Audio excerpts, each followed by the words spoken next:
We're here with Jessica Pare from Mad Men. And Jessica, I want to start off by sort of talking about you did not join Mad Men from the very beginning. You weren't there from season one, so you had to join the show. Yeah? Yeah, no, I joined in season 4, and at the time it was already like a hit, and everybody knew very well that it was a really good show. So it was daunting to join a cast that was so iconic already at the time. Yeah, what's it like to join a show with so many Emmys already on their mantle? Like, they'd won drama series 3 years in a row. They'd won a whole bunch of other awards too. Writing, they'd done very well in. Yes, yes, they have. It was intimidating. It was really exciting, of course, because everybody wants to be a part of a show that's doing well and that's a good quality show. And it's, I think in TV you sort of generally start on a pilot and you don't know where it's going to go or how it's going to be received, and so it was a bit of a luxury to join something that was already doing so well. Hmm. And Jessica, what's quite interesting is now, I think about the second episode of this season, of season 7, you sort of crossed the benchmark of there being more episodes of Mad Men since you joined the show, since episodes of Mad Men since before you joined the show. So now you've been in most of Mad Men. What's that sort of like to have been such a big part of it now? I'm pretty happy about that. I think that at first when I joined, like I said, it was pretty intimidating, and there's such an incredible group of people. The writing is amazing, and the cast is just so talented, and so I really felt like I didn't want to be the one to ruin everything. Like, I didn't want to take all of their good work and sink it. And I didn't want to stick out by being like, oh, she's terrible. So that was, I felt like the stakes were pretty high for me joining. And now I feel more ownership of it. I felt sort of like I had sort of snuck in somehow. I tricked them into hiring me. And I just tried not to F it up for the first for the first year, I guess. And then I started to feel like I was a part of it, and that I had some more ownership of it. I had a sense of proprietariness, I guess. Is that a word? I'm not sure that's a word. And you and I guess you must have been relieved when they won the drama series Emmy again for the 4th season. You must go, oh, phew. I didn't wreck the run. Well, I'm not sure that's I was a little. I was, for sure. I mean, I didn't feel like I could really take that much credit for it, but yeah, I didn't F it up. I mean, I felt that way, but the end of season 4 with the proposal, like, I think, when Matt was casting me at the beginning of season 4, I think he knew who, like, where this part was going to go, but I could have messed it up. Like, I could have. I didn't so far. We'll see. And Megan over the seasons has had such like a sort of like interesting progression, and in the past season we've seen her on a whole different coast and things like that. Like, how far ahead do you know what's happening with Megan, or is it like each week when you get that script sort of, oh, I wonder what direction they're taking the character in now? Well, it depends on what the writers and what Matt Weiner has planned. Sometimes, because of course, like, any good actor will use every bit of information at their disposal, and TV is different in the sense where you don't have the whole character arc in front of you the way you do in features. So you want to build things, but gradually, and you don't want to anticipate something that you think might happen, because if the writing goes in a different direction, if they change their minds, if they find something better, then you want to have left the door open for that. So what was that? So it is everything an okay then, Jessica? I think so. Okay, good. I don't know what's going on. And I think it's a really interesting challenge, and it's very specific to television, of course, so I would only find out like the week when the script came out, what was going to happen with my character. And even though sometimes I felt like I didn't really know what was happening yet with my character, and I didn't want to make decisions that would close a door. It was I kind of like working that way. I like that it's really puts you in the moment, you know. I think one of the, like, you've been Mrs. Don Draper for the past 2 or 3 seasons on the show. And I guess it's like must be so interesting playing sort of a woman that's married to probably one of the most sort of mysterious characters we've ever seen on television. It's just so hard to understand. It's been such a gradual process, even as the viewers, of unraveling who Don Draper is. What's it been like acting opposite someone who, like, there's so much mystery around? Yeah, I think it's interesting for Megan Draper because I think she sees Don Draper in a way that not many people do. I think even the audience, because we see like his darkest moments. I think it's hard to see him the way she does. She sees this very strong, this very present, very charismatic, charming person. She thinks he's fun and, easygoing. That's definitely not what anybody at work thinks about him. Betty does not feel that way. Sally, nope. So she has a very different view of him. And I think that a lot of people think that that's naive, because as I said, we have seen him make these horrible choices and be just completely destructive to himself first and then to everybody around him. And eventually, I think in season 7, Megan's really seeing a lot more of that as well. Although it is sort of, I think, they started to break up or break apart when she left Sterling Cooper in season 5. But I think, she's optimistic and she loves him and she trusts him. And I like that about her. Mm. What do you think is the biggest lesson she's learnt about Don Draper? I think that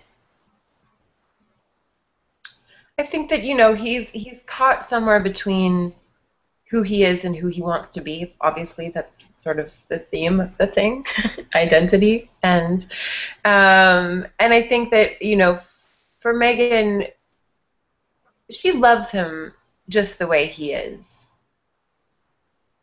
But she doesn't necessarily love all of the choices that he makes. She's not okay with the behavior. So I think there's a fundamental disconnect for the two of them between who she is and who she wants to be and who he is and is unable of changing, I guess. That's really inarticulate, I'm sorry, but there's something in there. Just think about it, you guys. He's very mysterious. He's very no less clear than the show, and then the sort of nuances and subtleties of the performances. What about I guess in this season we saw really Megan and Don drift further apart geographically and sort of emotionally or relationally. And we saw a couple of breakup scenes, I guess, with Megan and Don this season. And the first one was when she's sort of confronting him, like, spending all this time in New York, all these women that you're probably seeing over there. And I thought that was nicely sort of ironic that sort of a season where we haven't seen Don Draper sleeping with a whole bunch of women is the one the season that's accused of it. Yeah. Yeah. So, what was the question? Well, I guess what was sort of that scene like, and then I guess maybe compare it to in the season final the other breakup scene that was a lot less, I guess, theatrical, or a lot less sort of shouting and stuff, but in some ways seemed a bit more final almost. Yeah. Well, the scene that you're talking about when she thinks she knows that he's lying.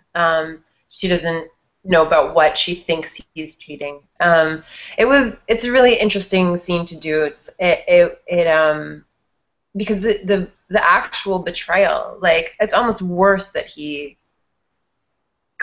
just choosing not to be with her. Like, every day he wakes up and he just like, yep, I'm not gonna tell her today, I'm not gonna go live with my wife, like, just gonna stay here by myself at home all day. Like, that seems like a better option to him. And finding that out for Megan, it's almost like she expects him to have an affair. Like, they're far apart, you know. She knows that's sort of in his MO somewhere. You know, I don't think she's like an idiot about that, obviously. Like, you know, like I said, she does trust him, but she also knows something about him. So I think that the reality of the true betrayal is so much worse for her. And yeah, so it's a definite, like, she realizes that she's not in his priorities anymore. Like, it's not the way it used to be. And then, you know, I think through the rest of the season, I mean, we see them sort of, even though there are moments of intimacy and moments of connection and kind of nice moments, and it's almost like it just goes away. Like, and it's kind of okay. And that's, for me, like, it's heartbreaking, you know. I mean, I don't want to see them go down in flames. I would like for everything to be fine forever for Dominic, which is why I'm not a writer. But it is, like, sad, you know, that in that scene where she's in New York and she's packing, like, she's taking the fondue pot, she's leaving, she's moving out, right?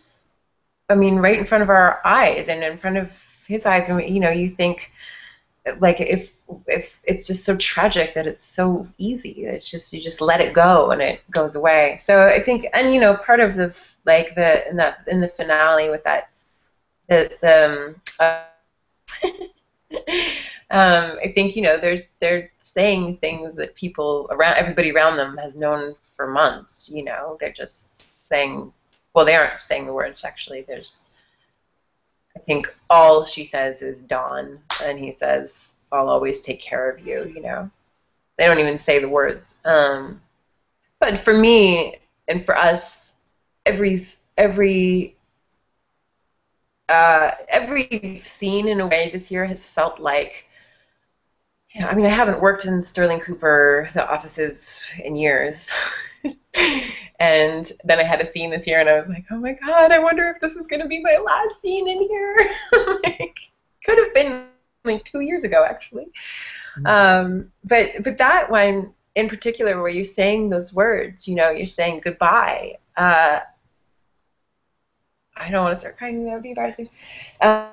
It feels like, it feels so final. It feels like a goodbye to all of my friends on the show and to this work, and so there's layers there.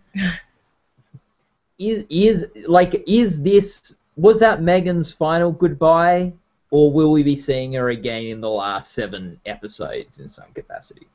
I don't know. Or I do know, I'll tell you. But you're not allowed to tell us. Oh no. I don't want to ruin it for you guys. Yeah, fair enough. Okay, so we'll have to be. I did, when I saw that episode, the final episode, I'm like, oh, I better check online, see if there's an article about, you know, Jessica leaving the show, or, you know, anything like that. And I couldn't find anything. You guys have kept, whether you're back or not, you've kept it under wraps well. Yeah, I'm not even sure if I like if it's fine to say, but at this point, with the secrecy around the show, I just rather just cover my bases. Yep. You don't want to get into trouble with Matt. Nope. Okay. Fair enough.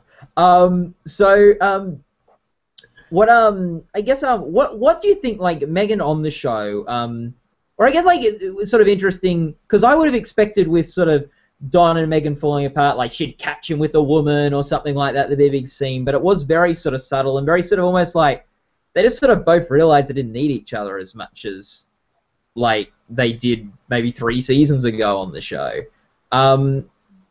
What do you like that it was more a subtler, quieter moment, or were you like, oh man, I would have loved to walk in on him with some woman and have a big sort of flashy scene?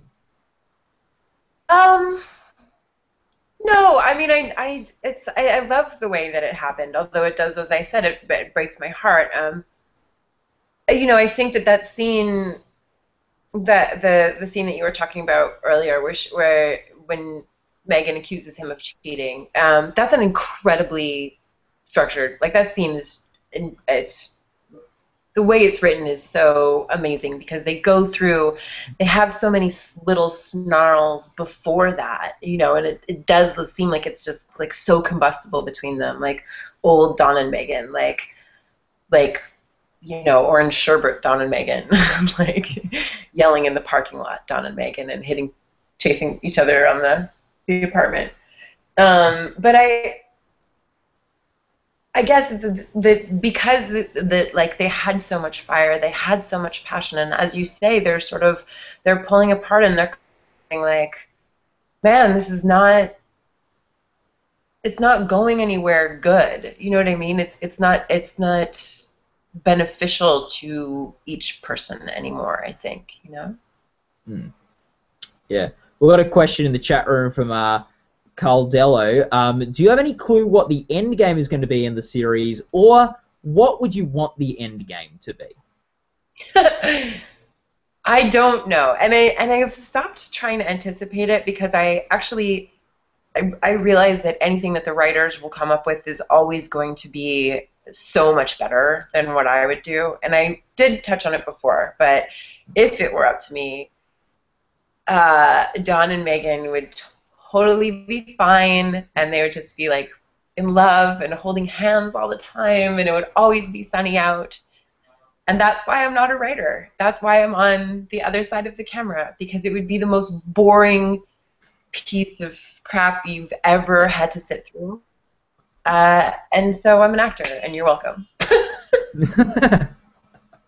What do you think, like, Megan came into the show, what do you think Megan's sort of the voice she brought to the show was that might be different to the other characters on the show? What perspective did she bring to Megan? You know, I mean, many things, but I think fundamentally she's a person of lightness. Like, she's light, she's optimistic, she's hopeful, she's extroverted. And in a landscape of sort of darker characters, I think it's a nice counterpoint. But I also think that we sort of see her grow up, and I think that you see, like, that, you know, as much lightness as she brought to Don's life, he also sort of being with him and the choices that he made kind of polluted, and her too, you know, she's not perfect, I guess. But the choices that they made, it did kind of pollute her sort of her purity, her optimism, and she does, you know, we've seen a much different Megan this year than in my first season when she was the secretary, you know, like, I think that scene where she turns Stephanie away, and she sends Stephanie away, I didn't see that coming for Megan. I don't think it's a very Megan-like choice, you know. She's definitely making some choices that she'll probably regret, you know. Looking back, she probably won't be too proud of that. Yeah. You've done a lot, like, you've worn a lot of hats in the show. Like, you've been, like... You literally... I was thinking more roles. Yeah, you were, like, receptionist, you were working in the ad agency, you were wife of Don, you were at home in the apartment, you were in LA looking for acting work. What of all those different roles and things did you sort of enjoy the most, or you sort of think like that was when Megan was sort of like when acting her was sort of the most fun or the most challenging? Well, I mean, I think that it's been such a ride for Megan, for me, obviously, since the beginning, and every chapter has been really fun to play because, of course, like every part of it is so beautifully crafted from a writing standpoint. So, I loved when Megan worked as a copywriter at Sterling Cooper. I loved working in getting to have the office scenes with Lizzie and Jay Ferguson and Ben Feldman. Like I worked with those guys a lot, and also I was working like almost every day because we had the office stuff, which I was often there for, and then we also did the Draper apartment stuff. So I was in a lot at that time, and that to me was kind of heaven. It's also like oh, sorry. No, go ahead. What? It's also like as an actress, you've because of the nature of your role changing on the show. Some years you competed in lead actress at the Emmys. Some years you competed supporting actress at the Emmys. So how do you make decisions like that? And I'm sure it's probably a few different factors going into play there. Yeah, I mean, well, it's I'm pretty obvious. Like I'm sorry to destroy the mystery, guys, but I work with a team of really amazing people who know the ins and outs of this kind of thing much better than I do because I sort of a babe in the woods in this case. So I just have a team that I speak to and I trust, and Matt Weiner often has a feeling about things one way or the other. So I listen to him. I trust him. I just do what they tell me to, I guess is the answer. Yeah, and I checked the ballots yesterday. You're on the supporting actress ballot this year. So to all the people, Academy members with ballots in their hands right now, that's where you can look for Jessica. Yeah, find me there. Yeah. So if you got nominated, do you know what episode you'd submit from this season? I haven't really talked about that yet, but I don't know. I haven't. Which one do you think I should do? I think the one where you get mad at Don. Like, that's your most memorable sort of, like, scene that would probably stick in people's heads. I think the finals may be a little, like, more quieter scene, which doesn't, like, sometimes doesn't play as well to the voting panels. Yeah. Yeah, well, you've got the... I mean, I agree with you.